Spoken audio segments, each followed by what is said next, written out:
So duha ka tangki guys atong gi-set up, gindan gibutangan nato og booster pump para makusog ang labay gikan dinhi paingon sa sulod sa balay, no. So kana siya kiubig sa kiguho, and then nag-set up dayon ta dinhi og kining re-aim nga booster pump, no. 600 watts di siya. So naka-on siya. Ayan.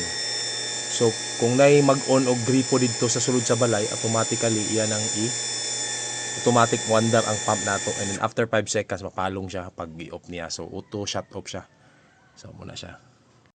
So kawakyard na ba, so naka-on na dito ang booster pump nato, no. So ingani ni siya kakusog karon before gabi ni kahinay. So ako ipaaga sa. So nawa. Sabi kakusog. Booster pump ang gamit. So katong ipakita na ko sa inyo mo to, tong ilalom sa tangki.